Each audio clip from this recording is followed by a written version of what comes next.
કાંજીરામ બાપુનો જય। હેજી નામ વિના કોઈ તરે નહીં, આ ભવ સાગરની મોય। નિરાંત વંદો નામને તો જા જા દેખું ત્યાં સદગુરુ મહારાજનો જય। આજે ગામ સુથિયાની એવી પાવન ભૂમિ પર તથા ભેમા બાપાના સહપરિવાર મળી અને સંત સમાગમ રાખી અને સંત મહાપુરુષોના દર્શન કરાવ્યા તે બદલ કોટી કોટી વાર વંદન। સંત સમાગમ હરિકથા દોહી દુર્લભ હે ભાઈ, આત્વિત ધારા લક્ષ્મી તો પાપીને ઘેરે, સુતવિત ધારા લક્ષ્મી તો પાપીને ઘેરે હોય। લક્ષ્મી એટલે પાપીને ઘેરે ધન દોલત દીકરા, આ તો પાપીને ઘેરે છે। પણ આવો સંત સમાગમ એ કોઈ સંત વિરલા રાખી શકતા હોય, એટલા માટે અહીંયા વધારે અમારા સદગુરુ મહારાજ કાંજીરામ બાપુ સાથે સંત માતા વિજયબા મહારાજ અને નામી અનામી જે સંતો વધાર્યા તે સર્વત્રને જય ગુરુ મહારાજ।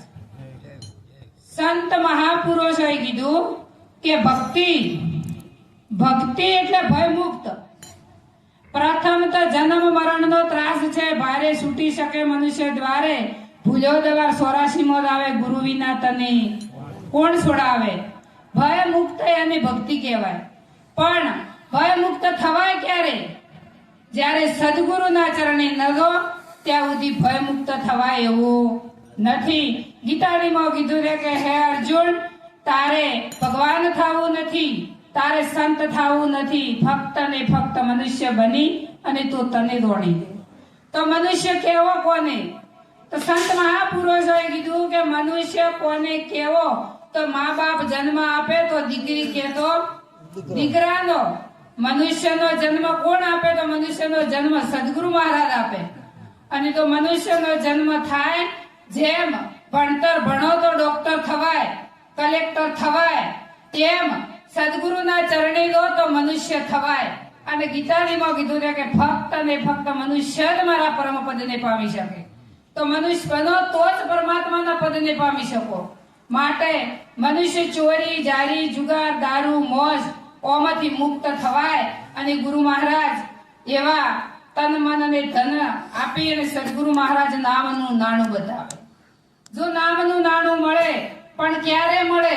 જ્યારે મનુષ્ય બનો અને ભેદ ભ્રાંતિ અને ભયમાંથી મુક્ત થો।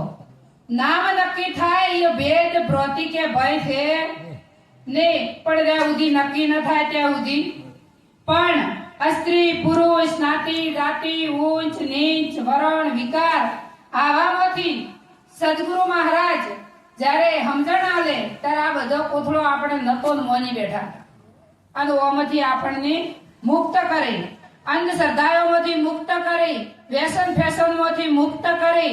અંધશ્રદ્ધા એક ચેવી દે, અંધારું હોય ને એવી।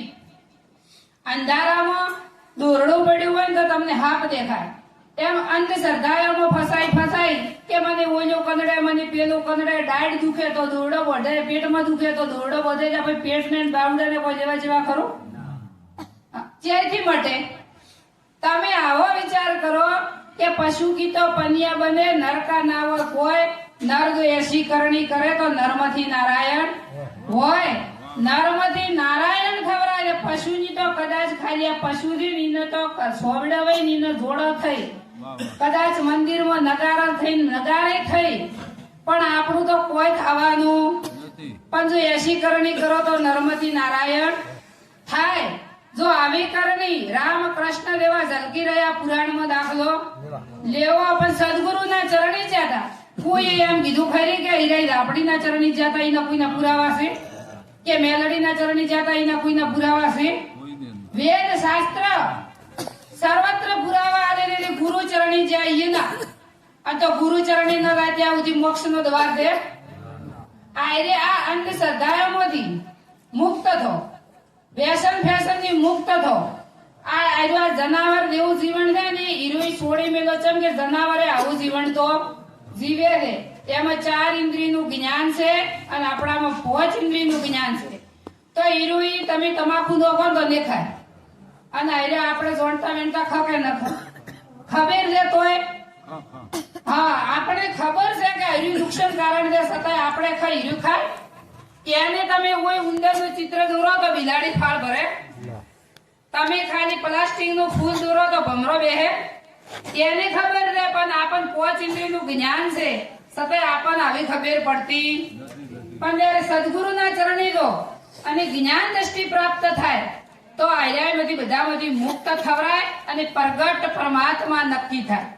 જ્યાં સુધી પ્રગટ નક્કી થાય અઘાટ નક્કી થાય તો જ ઘાટ છૂટે નકે છૂટે એવો નથી. માટે સદગુરુના ચરણે જવાની જરૂર છે. આવો અમૂલ્ય હીરો હાથ મળ્યો છે ફરીવાર મળવાનો નથી. માટે ચેતી દો જાગો સંતોના વચનોમાં રહી અને ભવસાગર તરી દો. સદગુરુ મહારાજ